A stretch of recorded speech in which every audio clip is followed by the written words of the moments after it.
ਰਿਹਾ मेरे खिलाफ सारी साडा जिहड़ा संघर्षी लोग भी आ ते साडा आवाम आ ਉਹ ਇਹ प्रचार कर रहा भी देखो दीप ने ਇਹ अंदोलन खराब करता, दीप ने लोगों ਨੂੰ ਭੜਕਾਇਆ। ਪਹਿਲੀ ਗੱਲ ਤਾਂ ਆਪਾਂ ਕੱਲ ਰਾਤ ਤੋਂ ਜਿਹੜੀਆਂ ਘਟਨਾਵਾਂ ਵਾਪਰ ਰਹੀਆਂ ਸੀ, ਕੱਲ ਰਾਤ ਤੋਂ ਸੀਕੁਐਂਸ ਆਫ ਇਵੈਂਟ ਜੋ ਹੋ ਰਹੇ ਸੀ ਮੋਰਚੇ 'ਚ, ਉਹਨੂੰ ਸਮਝਦੇ ਆ। ਪਹਿਲਾਂ ਸਾਡੇ ਪੰਧੇਰ ਸਾਹਿਬ ਤੇ ਪੰਨੂ ਸਾਹਿਬ ਨੇ ਇਹ ਗੱਲ मोर्चे की स्टेज तो आखी भी असी पुलिस वाले दिते हुए रूट तो आपदा मार्च नहीं कड्डांगे, रोस मार्च नहीं कड्डांगे, असी दिल्ली दे अंदर जावांगे। हुण उदों बाद संयुक्त किसान मोर्चे च एक आम सहमति हुई, आगूआं च आपसी सहमति ये हुई भी उन्होंने आपदा जो रूट पहला तय किया सी भी रिंग रोड ते जाना, उन्होंने चेंज करके पुलिस वालों दिते हुए रूट ते सहमति जताई। उस वेले भी तुसी मेरे सारे वीडियो देख लो, ਉਹਦੇ 'ਚ ਇਹ ਗੱਲ ਕਹੀ ਗਈ ਆ ਵੀ ਇੱਕ ਸਾਂਝਾ ਫੈਸਲਾ ਲੈ ਲਓ, ਕਿਉਂਕਿ ਸੰਗਤ ਦਾ ਜਿਹੜਾ ਰੌਂ ਆ, ਸੰਗਤ 'ਚ ਜਿਹੜਾ ਇਸ ਟਾਈਮ ਸੰਗਤ ਦਾ ਫੈਸਲਾ ਕੁਝ ਹੋਰ ਆ, ਸੰਗਤ ਦੇ ਜਜ਼ਬਾਤ ਆ ਜਿਹੜੇ ਕੁਝ ਹੋਰ ਆ, ਪਰ ਜੋ ਸਾਡੇ ਆਗੂ ਸਹਿਬਾਨ ਤੈਅ ਕਰੀ ਪਏ ਆ ਉਹ ਕੁਝ ਹੋਰ ਆ। ਸੋ ਇਸ ਕਰਕੇ ਕੱਲ ਰਾਤ ਨੂੰ ਸੰਯੁਕਤ ਕਿਸਾਨ ਮੋਰਚੇ ਦੀ ਸਟੇਜ ਤੋਂ ਉੱਥੇ ਨੌਜਵਾਨਾਂ ਨੇ ਬਹੁਤ ਜ਼ਿਆਦਾ ਆਪਦੇ ਜੋਸ਼ ਨਾਲ ਤੇ ਇਹ ਕਹਿ ਲਓ ਨਾਲ ਹੋਸ਼ ਨਾਲ ਵੀ ਆਪਦਾ ਰੋਸ ਪ੍ਰਗਟ ਕੀਤਾ ਵੀ ਅਸੀਂ ਦਿੱਲੀ ਦੇ ਅੰਦਰ ਜਾਣਾ ਤੇ ਅਸੀਂ ਜੋ ਪ੍ਰੋਗਰਾਮ ਤੁਸੀਂ ਜਿਹੜੇ ਰੂਟ ਦਾ ਦੇ ਰਹੇ ਹੋ, ਜੋ ਸਰਕਾਰ ਨੇ ਦਿੱਤਾ ਜਾਂ ਪੁਲਿਸ ਨੇ ਦਿੱਤਾ, ਉੱਥੇ ਰੋਸ ਮਾਰਚ ਨਹੀਂ ਕਰਨਾ। ਇਹ ਗੱਲ ਜਦੋਂ ਅਸੀਂ ਸਟੇਜ ਤੋਂ ਉਹ ਮੌਕਾ ਵੀ ਸੰਭਾਲਿਆ ਤੇ ਕਿਸਾਨ ਆਗੂਆਂ ਨਾਲ शेयर की भी आप बैठ के एक साझा फैसला लईए, तो इस गल नूं इग्नोर किया गया। पब्लिक सेंटीमेंट नूं या लोगों के जेन्यून सेंटीमेंट नूं इग्नोर किया गया, तो यह गल कही गई जो असी कवांगे असी उही करांगे हुण। सो और संगत नूं भी उही करना पऊगा। इदों बाद अगली गल जदों ये हुई भी सवेरे पंधेर साहब ते पन्नू साहब अगे लगे, ਉਹਨਾਂ ਦੇ ਟਰੈਕਟਰ ਤੇ ਉਹਨਾਂ ਦੀ ਜਥੇਬੰਦੀ ਅੱਗੇ ਸੀ ਤੇ ਫਿਰ ਸੰਗਤ ਨੇ ਆਪ ਮੁਹਾਰੇ। ਹੁਣ ਦੀਪ ਸਿੱਧੂ ਕਹਿੰਦੇ ਲੋਕਾਂ ਨੂੰ ਭੜਕਾ ਗਿਆ।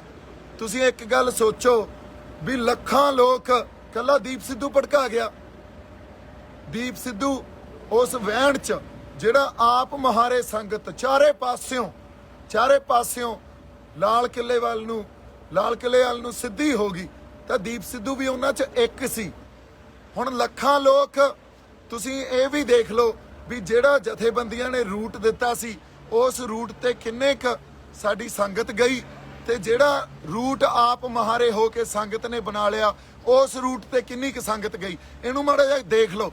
ਤੇ 4 ਮੋਰਚੇ ਤੋੜ ਕੇ 4 ਥਾਵਾਂ ਤੋਂ ਬੈਰੀਕੇਡਿੰਗ ਤੋੜ ਕੇ ਸੰਗਤ ਲਾਲ ਕਿਲੇ 'ਚ ਦਾਖਲ ਹੋਈ, ਲਾਲ ਕਿਲੇ 'ਚ ਪਹੁੰਚੀ। ਉੱਥੇ ਮੈਂ ਤਾਂ ਕੀ, ਉੱਥੇ ਜੋ ਸਾਡੀਆਂ ਰੂਹਾਂ ਸੀਗੀਆਂ ਉਹਨਾਂ 'ਚ ਜੋ ਇੱਕ ਵਹਿਣ ਸੀ ਉਹ ਸਾਰੇ ਉਸ ਵਹਿਣ 'ਚ ਬਹਿ ਗਏ, ਤੇ ਅਸੀਂ ਕੋਈ ਵੀ ਪੋਸਟ ਤੋਂ ਝੰਡਾ ਨਹੀਂ ਲਾਹਿਆ। ਆਪਦਾ ਝੰਡਾ ਜਾ ਕੇ ਨਿਸ਼ਾਨ ਸਾਹਿਬ ਤੇ ਕਿਸਾਨ ਮਜ਼ਦੂਰ ਏਕਤਾ ਦਾ ਜਿਹੜਾ ਝੰਡਾ ਉੱਥੇ ਜਾ ਕੇ ਚੜਾਇਆ। ਸੋ ਅਸੀਂ ਹਮੇਸ਼ਾ ਹੀ ਜਿਹੜੇ ਐਡੇ ਵੱਡੇ ਸੰਘਰਸ਼ਾਂ ਦੇ ਵਹਿਣ ਹੁੰਦੇ ਆ ਨਾ, ਉਹਨੂੰ ਅਸੀਂ ਕਿਸੇ ਪਾਰਟਿਕੂਲਰ ਜਾਂ ਕਿਸੇ ਖਾਸ ਵਿਅਕਤੀਆਂ ਨਾਲ ਜੋੜ ਕੇ ਦੇਖਣ ਲੱਗ ਜਾਂਦੇ ਆ। ਇੱਥੇ ਹੀ ਗਲਤੀ ਕਰ ਜਾਂਦੇ ਆ। ਇਹ ਫਿਰ ਸਾਰੇ 5-10 ਲੱਖ ਲੋਕ 5 ਤੋਂ 10 ਲੱਖ ਲੋਕ, ਹੋ ਸਕਦਾ ਗਿਣਤੀ ਇਦੋਂ ਵੀ ਵੱਡੀ ਹੋਵੇ, ਉਹ ਸਾਰੇ ਹੀ ਕਲਪਰੇਟ ਹੋ ਗਏ, ਉਹ ਸਾਰੇ ਹੀ ਵਿਲਨ ਹੋ ਗਏ ਕਿ ਕੱਲਾ ਦੀਪ ਸਿੱਧੂ ਵਿਲਨ ਹੋ ਗਿਆ।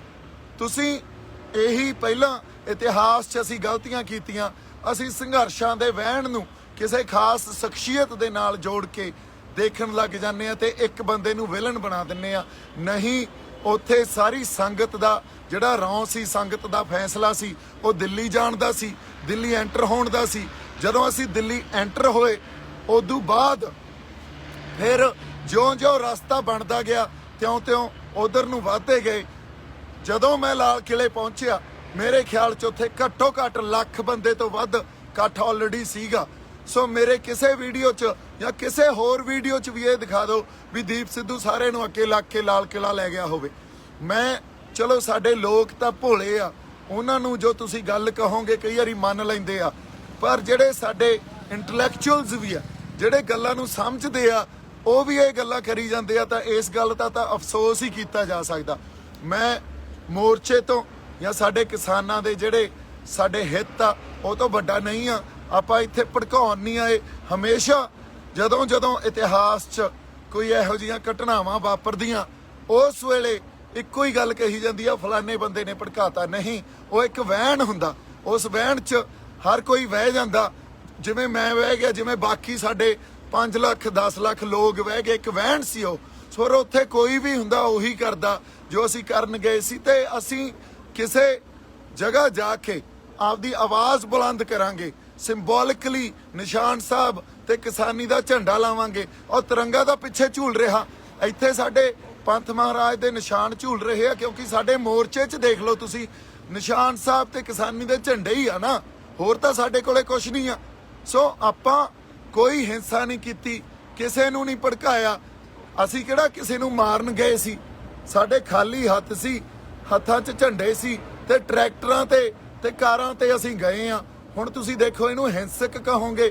ਮੈਂ ਕਿੱਦੇ ਦਾ ਇੱਕ ਗੱਲ ਕਹੀ ਜਾਣਾ। ਹਾਂਜੀ, ਬਾਕੀ ਅਸੀਂ ਜਾਬਤੇ 'ਚ ਰਹੇ ਆ, ਕਿਸੇ ਨੂੰ ਕਿਸੇ ਪਬਲਿਕ ਪ੍ਰਾਪਰਟੀ ਨੂੰ ਨੁਕਸਾਨ ਨਹੀਂ ਪਹੁੰਚਾਇਆ।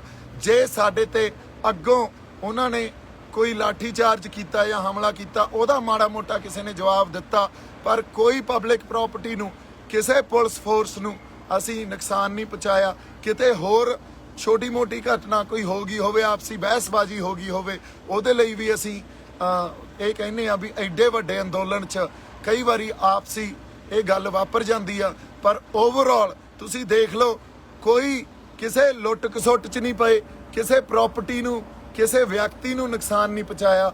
ਉੱਥੇ ਜਾ ਕੇ ਅਸੀਂ ਸਿੰਬੋਲਿਕਲੀ ਆਪਦਾ ਰੋਸ ਦਰਜ ਕੀਤਾ। ਇੰਨੀ ਕੁ ਗੱਲ ਸੀ। ਇੱਥੇ ਕੋਈ ਭੜਕਾ ਕੇ ਨਹੀਂ ਲੈ ਕੇ ਗਿਆ। ਕੱਲਾ ਦੀਪ ਸਿੱਧੂ ਨਹੀਂ ਸੀ, ਉੱਥੇ ਲੱਖਾਂ ਲੋਕ ਸੀ। ਤੁਸੀਂ ਜੇ ਸੰਘਰਸ਼ਾਂ ਨੂੰ ਇੰਨੀ ਤੰਗ ਨਜ਼ਰੀ ਨਾਲ ਦੇਖਣ ਲੱਗ ਜਾਓਗੇ ਵੀ ਦੀਪ ਸਿੱਧੂ ਭੜਕਾ ਕੇ ਲੈ ਗਿਆ, ਤਾਂ ਮੈਨੂੰ ਲੱਗਦਾ ਫਿਰ ਇਹ ਸਾਡੇ ਲਈ ਕੋਈ ਬਾਹਲੀ ਵਧੀਆ ਗੱਲ ਨਹੀਂ ਆ। ਫਿਰ ਤਾਂ ਇਤਿਹਾਸ ਤੋਂ ਅਸੀਂ ਕੁਝ ਵੀ ਨਹੀਂ ਸਿੱਖਿਆ, ਅੱਜ ਤੱਕ ਇਤਿਹਾਸ ਤੋਂ ਕੁਝ ਵੀ ਨਹੀਂ ਸਿੱਖਿਆ।